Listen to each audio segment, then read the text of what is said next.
Madame, Messieurs, bon après-midi à vous. Ravi de vous retrouver pour l'actualité sur la radio-télévision nationale congolaise. Bienvenue à tous.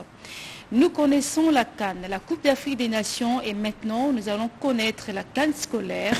La Fédération internationale de football a organisé dimanche dernier le tout premier championnat d'Afrique scolaire à Kinshasa et c'est la République démocratique du Congo qui a remporté cette première édition. Les élèves des deux écoles du Nord et Sud Kivu qui ont représenté le pays à ce tournoi ont été reçus par le chef de l'État, Félix-Antoine Tshisekedi Tshilombo, qui tient à faire du sport un canal pour l'éducation des jeunes. Patrick Michel Moukoui. Le sport comme vecteur d'une bonne éducation garantie, c'est bien cette ambition que partagent depuis un temps la République démocratique du Congo et la Fédération internationale de football association FIFA. Le week-end du 19 et 20 février 2022 est celui qui a vu le stade de martyrs de la Pentecôte à Kinshasa recevoir l'étape continentale du championnat scolaire panafricain. Une première édition qui a mis en compétition 6 pays africains, le Bénin, le Sénégal, le Maroc, l'Afrique du Sud, l'Éthiopie et la République démocratique du Congo, tous représentés en version filles et garçons. Au dernier carré de la compétition, le Maroc a battu l'Afrique du Sud en finale dans la version féminine et la République démocratique du Congo a eu raison du Sénégal chez les garçons après avoir battu en demi-finale le Maroc, prochain adversaire de Léopard Senior. Les champions ont reçu leur trophée de main du président de la FIFA, Gianni Infantino, qui avait à ses côtés le président de la CAF et quelques officiels congolais.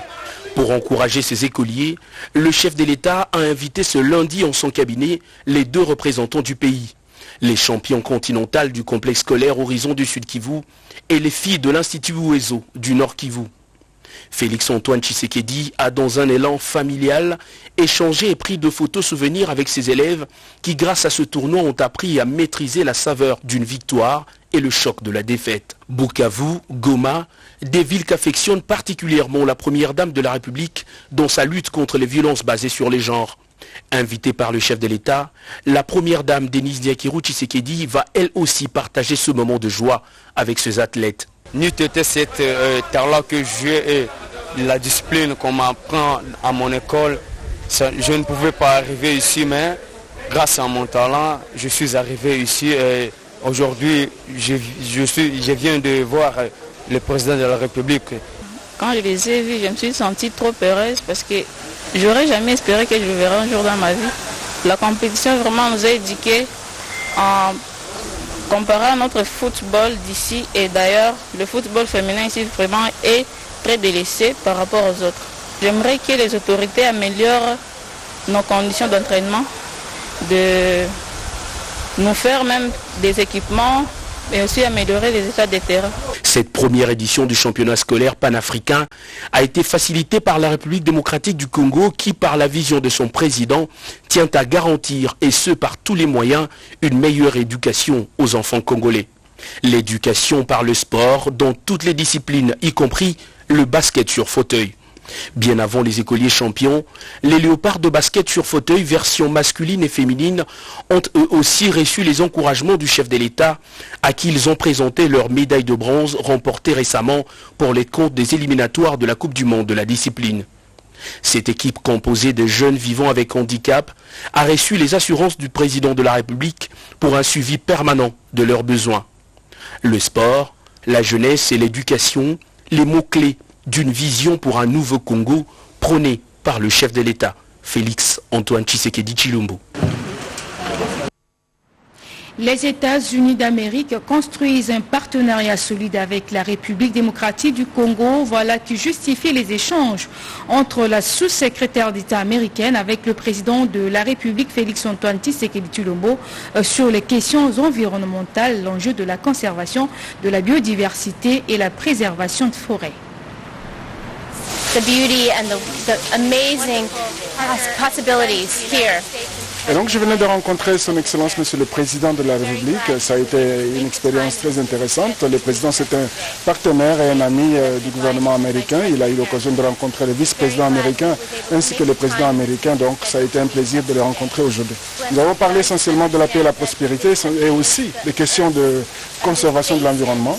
Et étant donné que c'est la première visite ici en RDC au nom du gouvernement américain, ça a été un immense plaisir de voir de mes propres yeux et de connaître toutes les réalités de ces pays et tout ce qui peut être fait pour continuer à travailler en faveur de l'environnement et aussi d'améliorer les relations entre les deux pays. Et les États-Unis d'Amérique croient et reconnaissent très bien que la RDC ainsi que les pays de la région, donc essentiellement les pays du COMIFAC, sont en fait les poumons du monde entier.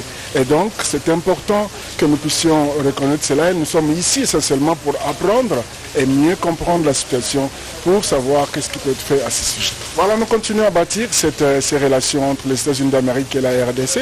Depuis la rencontre de son Excellence M. le Président Félix Tshisekedi et le Président américain, sa rencontre avec le vice-président américain, les délégations qui m'ont précédé et ma visite propre, c'est pour renforcer cet élan de coopération et nous sommes certains que ce sera un élan producteur de résultats. Voilà, et continuer à renforcer le partenariat entre nos deux États et aussi les États de la République. Voilà, il n'y a pas mieux qu'un contact face à face pour créer et renforcer les relations d'amitié qui peuvent exister entre les États.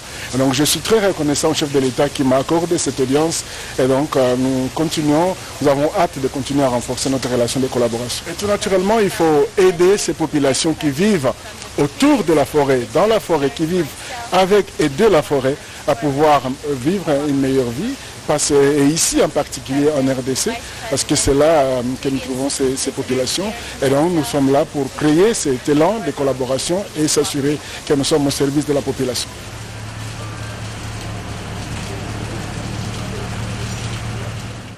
La Turquie a quasiment multiplié ses échanges économiques avec le continent africain depuis 2003. Le président turc est arrivé en RDC le dimanche dernier où il a été accueilli par son homologue Félix-Antoine Tshisekedi Tshilombo. Une visite de 2 jours pour accroître la coopération politique, économique et sécuritaire entre les deux pays. Le point avec la presse présidentielle. Arrivé ce dimanche dans la capitale congolaise pour une visite officielle de 48 heures, le président turc Recep Tayyip Erdogan a quitté Kinshasa ce lundi 21 février en milieu de journée. Le président de la République démocratique du Congo, Félix-Antoine Tshisekedi Tshilombo, a personnellement accompagné son invité de marque au tarmac de l'aéroport international de Ndjili. Les deux chefs d'État ont aussi partagé le même véhicule après leur dernière rencontre en tête-à-tête ce matin au fleuve Congo Hotel. Cette visite historique du président Recep Tayyip Erdogan à Kinshasa a permis aux deux chefs d'État de renforcer la coopération bilatérale entre leurs pays. L'occasion a également donné lieu aux échanges sur les questions régionales et internationales. Par ailleurs, les 7 accords signés entre la République démocratique du Congo et la Turquie, dimanche 20 février, s'ajoutent à ceux de septembre 2021 à Ankara. En effet, les deux pays avaient à l'époque conclu 3 accords de coopération axés entre autres sur la promotion et la protection mutuelle des investissements entre les deux gouvernements. Selon le vice-premier ministre et ministre des Affaires étrangères, Christophe Lutundula, il est temps de passer à une autre étape. Le défi majeur qui reste à maintenant se situe à 2 niveaux. Le premier niveau, c'est que nous devons obtenir l'autorisation de ratification de tous ces accords au Parlement. C'est le travail auquel nous allons nous atteler particulièrement, moi-même comme les Affaires étrangères et des ministres sectoriels, dès la rentrée parlementaire à partir du 15 mars. Et alors, la phase décisive, c'est la mise en œuvre des accords. Là, il y a des responsabilités qui incombent à l'État, au gouvernement donc, mais il y a aussi le dynamisme, les initiatives que nous attendons de la part des opérateurs économiques privés. Le chef de la diplomatie congolaise a saisi l'occasion pour lancer un appel à tous les Congolais. Je lance un appel aux compatriotes de profiter de ce cadre politique, de ce cadre institutionnel et juridique qui vient d'être mis en place pour prospérer aussi. Depuis le début des années 2000, Ankara a décidé de renforcer ses relations avec le pays d'Afrique. Avec la République démocratique du Congo, ce sont des accords, des partenariats gagnant-gagnant qui ouvrent de nouvelles perspectives dans la coopération entre les deux pays. Autre fait de l'actualité, coup de filet réussi par les forces armées de la République démocratique du Congo. Ils ont mis la main sur 18 ADF qui sèment la terreur et le désarroi de la province de l'Ituri. Oscar Mbalkaïch pour les détails. La population oyo alingi kimia associé makalisi na ye na police na armée to simba na maboko pona koluka ko bikola bato oyo nyonso tu bakende. Tête haute, les forces de défense et de sécurité poursuivent sans désemparer la traque des auteurs de violences en Ituri sous état de siège. Ces forces ont mis la main sur 18 présumés criminels, dont 16 voleurs à main armée à travers la ville de Bunia. Ils ont été appréhendés avec 4 armes AK-47 et plusieurs munitions de guerre, a dit le commissaire provincial de la PNC, le commissaire divisionnaire adjoint Ngoï Sengelo Akio. Voilà, Excellence, les bandes qui ont terrorisé la ville ces derniers temps et tous ces effets que vous voyez là, notamment les 2 motos, plusieurs munitions. Par ailleurs, l'armée a présenté 2 miliciens expliqués, capturés avec une arme sur le champ de bataille Silaxe Chari. C'était lors d'une tentative d'attaque le dimanche au village Nyara. 13 de ces miliciens ont été neutralisés par l'armée, dont 8 à la localité Babounia et 5 Silaxe Chari Kunda. La population salue les actions des services de défense et de sécurité. Vraiment, on remercie l'armée Nabiso. Namsalo Bango Bazo Sala, na prière Biso Tozo Sambe, la Pona Bango. Au nom de son titulaire à mission de service à Kinshasa, le vice-gouverneur, le commissaire divisionnaire Alonga Boni Benjamin a appelé tout Iturien à raviver une pensée positive pour une paix durable. Armée de guerre, batekaka magasin te oyo, bakona yango ezali ba soda. Yake kozwa yango asala ngonini. Pe soki azui chargeur oyo atonsi masasi, aye okobeta masasi okanisi okufa kaka ba soda. Toluka eloko ekosangisa biso. Ces présumés criminels sont mis à la disposition de l'auditorat militaire où ils vont répondre de leurs actes conformément aux lois du pays. Question de dissuader d'autres filles et fils égarés de l'Ituri. D'une province à une autre, Mwanda, la ville côtière, nous sommes là de la province du Congo central, abrite depuis hier la 2e table ronde du gouvernement, communauté locale et sociétés pétrolières sur le thème problématique de développement durable du territoire de Mwanda. Ces travaux ont pour but de créer l'harmonie et la cohabitation entre ces parties. Françoise Bouelabouaki y est pour le compte de la RTNC. Européenne pour la région des Grands Lacs a rencontré le gouverneur du Nord Kivu ce lundi 21 février 2022 au gouvernorat des provinces. Bernard Quintin et Constantin Makomba ont fait le point sur la situation générale et l'évolution des opérations militaires pendant cette période de l'état des sièges. Bernard Quintin, qui est également directeur exécutif adjoint Afrique du service européen pour l'action extérieure, affirme qu'il participera à la réunion du mécanisme conjoint d'Addis Abeba qui se tiendra bientôt à Kinshasa. Nous sommes venus pour faire le point avec le gouverneur militaire de la situation, 9 mois après le décret de l'état de siège. Donc le point sur l'état des opérations militaires et aussi sur la situation en général dans la province. Donc j'ai un échange en tout cas très constructif et très franc qui nous permet de prendre la mesure des progrès qui ont été accomplis mais aussi des défis qui restent à relever. Mais que l'état de siège a des objectifs qui sont des objectifs essentiellement sécuritaires, donc de ramener la paix, de réinstaurer l'autorité de l'État. C'est un travail qui demande du temps. C'est aussi l'objectif de ma présence comme envoyé spécial pour les Grands Lacs de l'Union européenne, c'est de participer à la réunion du mécanisme d'Addis Abeba à Kinshasa, où justement on va pouvoir parler de ces choses-là et voir comment on peut adapter peut-être éventuellement notre soutien pour qu'il corresponde encore mieux aux besoins de la réalité. Voilà, donc vous venez de suivre le gouverneur de la province du Nord Kivu, le général Constant Ndima, qui était avec l'envoyé de l'Union africaine pour la région des Grands Lacs.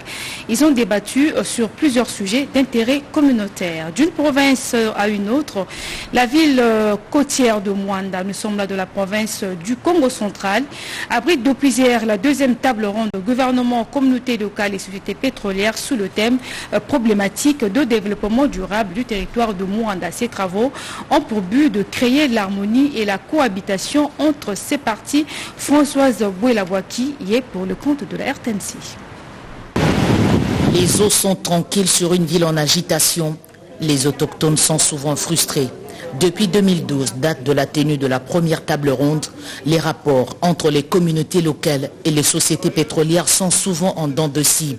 Mécontentement du gain tiré de l'exploitation du pétrole, la tenue de la deuxième édition porte tous les espoirs. La volonté politique, particulièrement du chef de l'État et du ministre des hydrocarbures, cette volonté politique, ça signifie que papa, c'est que le gouvernement, le président de la République, le Premier ministre, le ministre lui-même des hydrocarbures ont senti que réellement, il y a un malaise dans la communauté de Mwanda. Mais ce n'est pas pour venir résoudre le problème avec des coups de poing, mais pour résoudre avec la tête. Ouvert ce lundi 21 février dans la cité côtière, les communautés locales, les sociétés pétrolières, les confessions religieuses, les politiques, tous sont présents. Toutefois, il s'est de noter qu'à ce jour, sous l'impulsion du président de la République, la Convention pétrolière de 1969 a connu une révisitation.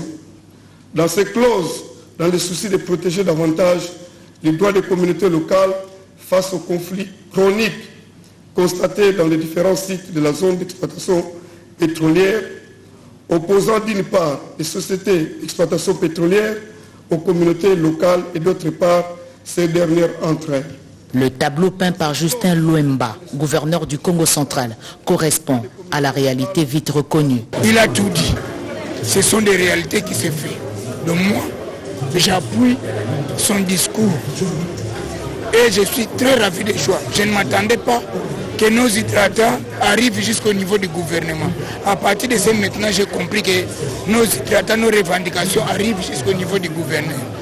Si on fait des analyses pour voir la paix pétrole que serait Mwanda, c'est vraiment regrettable parce qu'on ne se retrouve pas. L'atmosphère est vite passée au travail. Les commissions sont installées pour approfondir les questions en attendant le démarrage de la table ronde. Matcour, cette société égyptienne désire investir dans le secteur énergétique en République démocratique du Congo. Une délégation de ces investisseurs a rencontré le ministre des Ressources hydrauliques et électricité, Olivier Mouinze, pour lui soumettre le projet d'amélioration du réseau de distribution de la ville-province Kinshasa. Marie Kalong nous en parle davantage. La SNEL peut compter sur le soutien de l'entreprise égyptienne Matcour à travers le ministère des Ressources hydrauliques et électricité pour résoudre le problème de déficit en électricité dans la ville-province Kinshasa. La délégation de cette entreprise égyptienne a échangé autour de cette question avec le ministre Olivier Mouinze Moukaleng pour voir les voies de collaboration afin de réduire ce déficit. Nous voulons voir un peu dans quelle mesure nous pouvons travailler étroitement avec les ministères et la SNEL et de réduire un peu les déficits qu'il y a de l'énergie. On va commencer par Kinshasa et on va probablement aller dans d'autres grandes villes. Nous avons déjà d'autres projets dans d'autres grandes villes comme Mbujimaï. On est en train de considérer, de voir comment est-ce qu'on pourra, ces recommandations du ministre, aller à Lubumbashi, à Kolwezi et à Likasi, là où il y a des grandes agglomérations, où il y a des vrais problèmes, dans le secteur de l'énergie, mais dans le secteur aussi de l'eau aussi. Tout se joue sur le temps. D'ici fin mars, les études de manière efficiente sur le réseau de distribution de Kinshasa vont débuter sous l'impulsion du ministre Olivier Mouinze Moukaleng. Ici à Kinshasa, nous avons un réseau qui est déficitaire. On produit énormément, mais on perd à peu près plus de 40%, exactement 42% de l'électricité qu'on produit. Alors notre approche avec Matco sera de voir un peu comment est-ce qu'on va étudier les réseaux de Kinshasa et voir comment est-ce qu'on va y répondre dans le meilleur délai. Le ministre Olivier Mouinze Moukaleng a insisté sur le facteur temps pour la réalisation de ce projet à impact visible qui rentre dans la droite ligne de la vision du chef de l'État, Félix-Antoine Tshisekedi Tshilombo. Sachez également que les agronomes de la République démocratique du Congo, représentés par ceux résidant à Kinshasa, ont transmis leurs préoccupations qui se résument entre autres à l'envahissement de leur secteur par les gens n'ayant pas la compétence. Ils l'ont manifesté devant le ministre de tutelle et du secrétaire général du ministère de l'Agriculture qui ont jugé valable ces préoccupations, nous dit Luxon Kabala. La fonction agronome en République démocratique du Congo éprouve des difficultés de tous ordres, dont son envahissement par les personnes qui n'ont ni titre ni qualité d'y prétendre pour s'arroger des avantages. C'est à ce titre que les ayants droit ont exprimé leur ras-le-bol devant les bâtiments administratifs du ministère de l'Agriculture en vue de revendiquer ce qui suit. L'événement qui nous a réunis à 7 heures ici, c'est en fonction des travaux qui ont été initiés par son Excellence, Monsieur le ministre de l'Agriculture, accompagné de son secrétaire général, suite aux réclamations des agronomes qui se sentaient lésés, qui sentaient que leur profession était marginalisée, même banalisée, et de plus encore spoliée par beaucoup d'individus qui se proclamaient ingénieurs agronomes et qui s'est traduit par l'envahissement des listings des agronomes par le non-agronome, ce qui a fait que les agronomes ne se retrouvaient pas sur toute l'étendue de la République. C'est ainsi que nous nous sommes dit, nous devons nous rassembler pour réclamer nos droits. Ce que nous cherchons, que l'État puisse revaloriser la fonction agronome à tous les niveaux. La concrétisation de la vision du chef de l'État qui prône la revanche du sol sur le sous-sol n'est possible que par l'utilisation rationnelle et adéquate des valeureux et vaillants agronomes investis dans la noble mission de nourrir la population, ce qui va à coup sûr relever les défis du secteur agricole. Les prestataires affectés au service call center pour la sensibilisation sur les violences sexuelles basées sur le genre ont reçu pendant 2 jours des enseignements de renforcement de capacité. Cette structure mise en place par la présidence de la République travaille en collaboration avec IPAS International pour la réalisation de ces actions, nous dit Rodépendant. Ces gens commis au service call center, mis en place par la présidence de la République pour la gestion à distance des cas de violences sexuelles, ont reçu du 17 au 18 février dernier une session de renforcement des capacités qu'ils mettront à profit pour l'orientation des femmes et filles dans le besoin vers des prestataires formés pour offrir des services adéquats. Dans le cadre de collaboration qui existe entre la présidence de la République et l'ONG IPAS, il était question de former les cadres du call center sur la communication et les techniques de transfert dans un call center. Les participants ont renforcé leurs capacités sur les techniques de communication et on leur a donné de stratégies pour mieux orienter les patients et les clients qui vont appeler pour les services de prise en charge de violences basées sur les genres et la santé sexuelle et reproductive. Ils ont mis à jour leur algorithme du call center en intégrant bien sûr les questions sur l'avortement sécurisé et les autres thématiques de santé sexuelle et reproductive. Notons que les 122 restent ces numéros verts que la population peut contacter à tout moment pour les services liés aux violences sexuelles basées sur les genres. Et pour terminer, la Fédération des entreprises du Congo, section du Sud Kivu, salue l'accompagnement du gouvernement congolais dans les activités menées par les opérateurs économiques à travers la RDC. C'était à l'occasion d'une cérémonie d'échange des vœux des membres de la FEC de la ville de Bukavu. Pascal Mouini, Clément Sandoukou nous en dit plus. À l'occasion du 50e anniversaire de la Fédération des entreprises du Congo FEC, le regroupement du site Kivu a organisé le dimanche 20 février à Bukavu une journée d'échange de vœux pour ses membres. Monsieur Baudouin Mambo Salou Mokilian Kambo, vice-président section du site Kivu, a remercié le gouvernement congolais pour la collaboration qui existe avec la FEC, mais aussi le président national de la FEC RDC, monsieur Albert Youma, pour son accompagnement et son appui pour que cette cérémonie réussisse.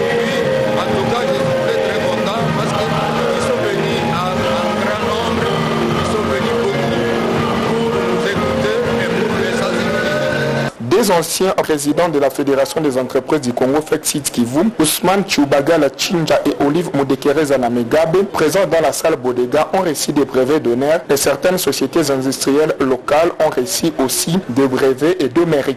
Parmi les entreprises nominées, il y a la Pharmakina et la société Kotecha. Quelques témoignages des présidents honoraires ont été faits par Chubagala Chinja qui avait organisé à son époque le péage route avec le gouvernement pour l'entretien et la réhabilitation l'électrification des routes Bukavu-Uvira, Fizi sur la RN5, Bukavu-Goma et Bukavu-Kamituga sur la RN10. Quant à Olive Moudekereza, à son époque, était marquée par l'ouverture de la fête Sud Kivu vers le monde extérieur avec l'accompagnement de l'ancien gouverneur du Sud Kivu, Marsana Chishambo Rououi. La fête Sud Kivu est presque au monde.